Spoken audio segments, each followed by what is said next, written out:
Common mistakes of NRI அப்படிங்கிறத தமிழ் பட்சத்தில் நம்ம பார்த்துருந்தோம். ஆனால் இந்த சேனலில் அதை பார்க்காதனால இங்கேயும் வெளிநாட்டு வாழ் நிறைய டிபி டூப்ஸ் இருக்க வாய்ப்புகள் இருக்குது. அவங்களுக்கான ஒரு சிறந்த பதிவாக இந்த பதிவு இருக்க போகுது, பார்த்துக்கோங்க.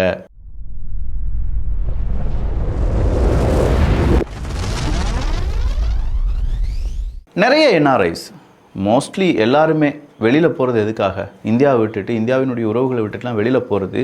அங்கே போய் ஏதாவது சம்பாதிச்சு இங்கே இருக்கக்கூடிய கடனை கட்டி நம்ம வீட்டு குழந்தைகளுக்கு சரியான படிப்பை கொடுத்து இங்கே இருக்கக்கூடிய அப்பா அம்மாவினுடைய மருத்துவ செலவையும் பார்த்து ஒரு சொந்தமாக ஒரு வீடு கட்டி இப்படி வாழ்கிறதுக்காகத்தான். ஆனால் இவங்க செய்யக்கூடிய மிகப்பெரிய ஒரு தவறு என்ன அப்படின்னு பார்த்தீங்கன்னா, டெய்லி ஒரு 20 ரூபா 30 ரூபா கூட சேவ் பண்ணி வைக்க மாட்டாங்க. இந்த என்ஆர்ஐஸ் அப்படிங்கிற அப்படியே அவங்களுடைய பணத்தை வெளிநாட்டுக்கு அனுப்புறது அப்படிங்கிறது பொதுவாகவே இருக்கும். டெய்லி 20 ரூபா 30 ரூபா சேவ் பண்ணி என்னடா ஆக போகுது அப்படின்னு நீங்கள் கேட்டிங்கன்னா, உண்மையிலேயே நான் சொல்லக்கூடிய சில விஷயங்கள் பார்க்கும்போது இதை நம்ம செய்யாமல் விட்டுட்டோமே அப்படிங்கிற ஒரு ஏக்கம் உங்களுக்குள்ளே வரலாம். அது மட்டும் இல்லாமல் ஒரு பெரிய ஃபினான்ஷியல் கிரைசிஸ்லேருந்து உங்களுடைய குடும்பத்தை இது பாதுகாக்கும் என்பதும் குறிப்பிடத்தக்கது. எல்லா என்ஆர்ஐயுமே நம்ம குடும்பத்தை பார்த்துட்ருக்கோம். ஒரு நாள் நாம் இல்லாமல் போகிறோம் அப்படிங்கிற ஒரு நிலைமை வரும்போது நம்முடைய குடும்பத்தை கொஞ்சம் யோசிச்சு பாருங்கள். நம்ம வீட்டில் இருக்கக்கூடிய அப்பா அம்மா, அவங்களுடைய மனைவி, மகன், மகள் இப்படின்னு சொல்கிற சொந்தங்கள் அடுத்ததான் என்ன செய்வாங்க அப்படிங்கிற ஒரு கேள்வி உங்கள் மனசுக்குள்ளே இருக்கா?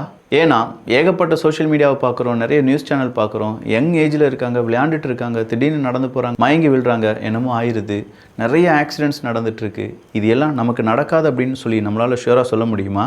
இது இல்லாமல் கேன்சர் மாதிரியான கிரிட்டிக்கல் இல்னஸ்லாம் நமக்கு வந்துருச்சுன்னா என்ன செய்வோம்? அடுத்தா நம்மளால் அந்த வேலையிலே இருக்க முடியாது, ஃபர்தராக ட்ரீட்மெண்ட்டுக்கு போய் ஆகணும்.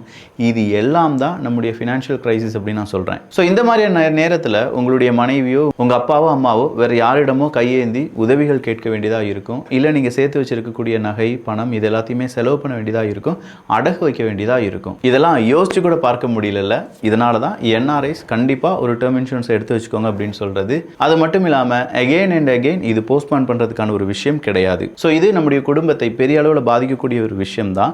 எனவே இப்போ ஒரு என்ஆர்ஐ நான் ஒரு டேர்ம் இன்சூரன்ஸ் எடுக்கணும்னு நான் நினைச்சிட்டு இருக்கேன், இதுவரை எடுக்கல அப்படின்னா இந்த வீடியோ உங்களுக்கானது. ஆல்ரெடி நான் எடுத்திருக்கேனேப்பா அப்படின்னு சொன்னால் இதில் கொஞ்சம் டீட்டெயில் சொல்ல போகிறேன், அதை கொஞ்சம் சரி பார்த்துக்கோங்க.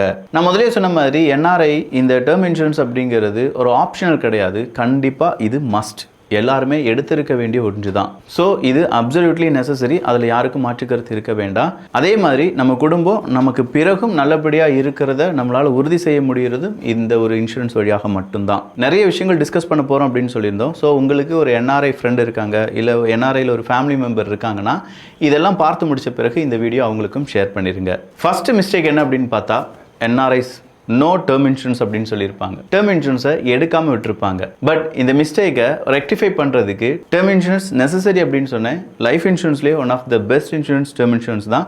Low premium but high coverage அப்படிங்கிறது தான் இதில் பெனிஃபிட். கீழே ஒரு லிங்கை கொடுத்துருக்கேன், அப்படி இல்லைனா ஸ்க்ரீனில் தெரியக்கூடிய QR கோடை நீங்கள் யூஸ் பண்ணிக்கலாம்.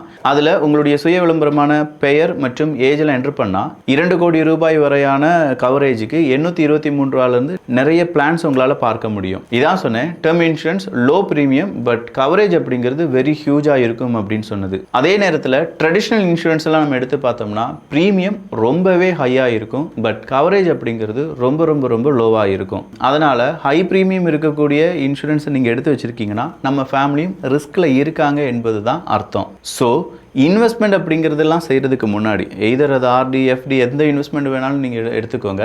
ஆனால் அதுக்கு முன்னாடி மஸ்ட்டாக ஒரு டேர்ம் இன்சூரன்ஸ் எடுத்துக்கோங்க. இதுதான் முதல் மிஸ்டேக். அடுத்ததா டிலே பண்ணுறது. இப்போ வேண்டாம், அடுத்த வருஷம் பார்த்துக்கலாம், 5 வருஷம் கழிச்சு பார்த்துக்கலாம், இப்போ நான் எங்கே தானே இருக்கேன் அப்படின்னு சொல்லி டிலே பண்ணுவாங்க.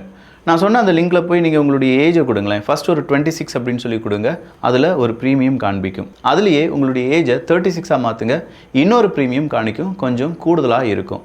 ஸோ உங்களுடைய ஏஜ் கூட கூட ப்ரீமியத்தினுடைய அந்த தொகையும் கூடிக்கிட்டே இருக்கும். டேர்ம் இன்சூரன்ஸை பொறுத்த வரைக்கும் இன்றைக்கி நீங்கள் 2 கோடி ரூபாய்க்கான ஒரு இன்சூரன்ஸ் எடுக்கிறீங்க, ஒரு பர்டிகுலர் அமௌண்ட் 823 ரூபா இல்லாட்டி அதை விட கூடுதலான அமௌண்ட் உங்களுக்கான ப்ரீமியம் தொகையாக இருந்தது என்றால் எல்லா மாதங்களும் உங்கள் டேர்ம் இன்சூரன்ஸ் முடிகிற வரைக்கும் இல்லை உங்களுக்கு ஏதாவது நடக்கிற வரைக்கும் அது 823 ரூபாயாக தான் இருக்கும். ஸோ 26 வயசில் நீங்கள் எடுக்கிறீங்கன்னா அது 823 ரூபா இருந்துச்சுன்னா 36 வயசில் நீங்கள் எடுக்க போகும்போது அது ஒரு 1500 2000 ரூபாயாக கூட இருக்கலாம்.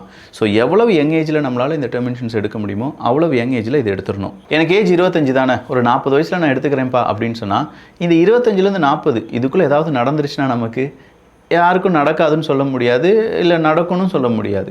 ஸோ பெட்டர் நாம் யங் ஏஜில் ப்ரீமியம் ரொம்ப லோவாக, அதே நேரத்தில் கவரேஜ் ரொம்ப ஹையாகவும் நாம் எடுத்து வைத்துக்கொள்வது தான். 3வது மிஸ்டேக், இல்லைப்பா டேர்ம் இன்சூரன்ஸ் எடுத்திருக்கேன் but low coverage because low premium அப்படிங்கிறது தான்.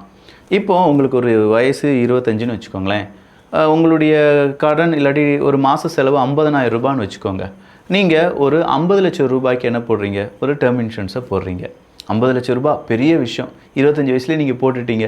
பட் ஏஜ் கொஞ்சம் கொஞ்சமாக போகுது, உங்களுடைய சம்பளமும் அதிகமாகுது. 25 வயசில் இருக்கக்கூடிய சம்பளம் அல்ல 35-40 வயசில்.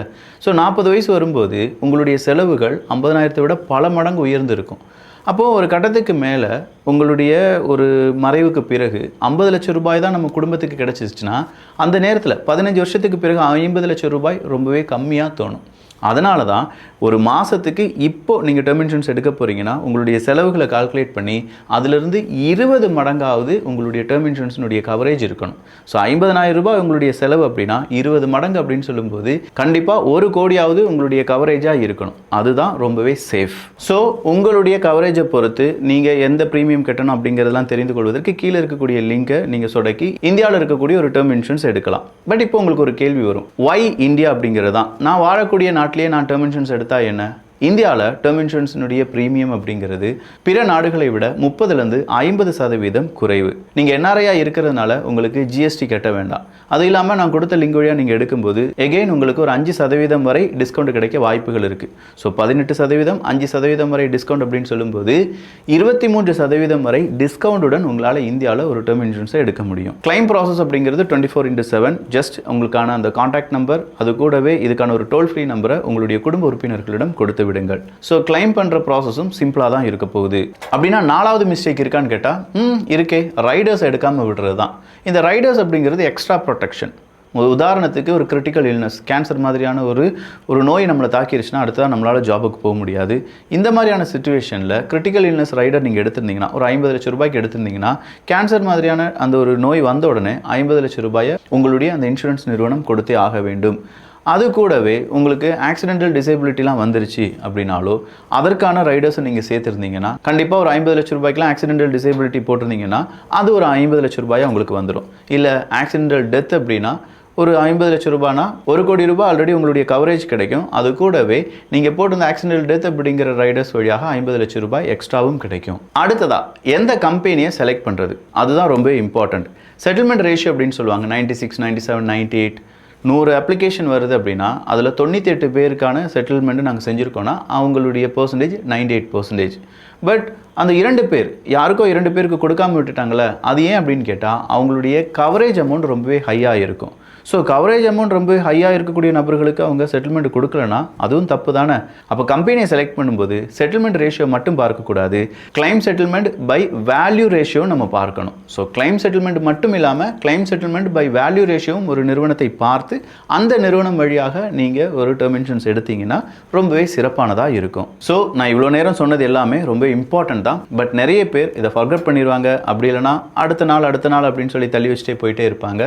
நம்ம எவ்வளோ தூரம் தள்ளி வைக்கிறோமோ அவ்வளோ தூரம் நம்முடைய குடும்பம் அன்ப்ரொடெக்டட் தான். பல இடங்களில் பார்க்கக்கூடிய செய்திகளை பார்க்கும்போது நமக்கும் பயம் இருக்கும், நம்முடைய குடும்ப உறுப்பினர்களுக்கும் பயம் இருக்கும். ஆக்சிடென்ட்ஸ்லாம் பார்க்கும்போது எல்லாமே சர்வசாதாரணமாக நடந்துகிட்ருக்கு. ஸோ யாருமே இதை ரொம்ப விளையாட்டாக எடுத்துக்கொள்ள வேண்டாம். நான் முதலே சொன்ன மாதிரி டிஃப்ரெண்ட்டான கம்பெனிஸ் உங்களுக்கு தேவையான இன்சூரன்ஸை கம்பேர் பண்ணி பார்க்குறதுக்கும், லிஸ்ட் அவுட் பண்ணி அதை நல்லபடியாக ஸ்டடி பண்ணுறதுக்கும், அப் டு 23% வரை டிஸ்கவுண்டுடன் டேர்ம் இன்சூரன்ஸை எடுப்பதற்கும் கீழே இருக்கக்கூடிய லிங்கை யூஸ் பண்ணிக்கோங்க. அப்படி இல்லைனா ஸ்க்ரீனில் தெரியக்கூடிய QR கோடை யூஸ் பண்ணிக்கோங்க. NRI நண்பர்கள் இருந்தாங்க அப்படின்னா அவங்களுக்கு இதை ஃபார்வர்ட் பண்ணி அவங்களுக்கும் கொஞ்சம் ஞாபகப்படுத்துங்களேன். நல்லதை பகிர்ந்து நல்ல சமுதாயத்தை உருவாக்குவோம். நன்றி, வணக்கம்.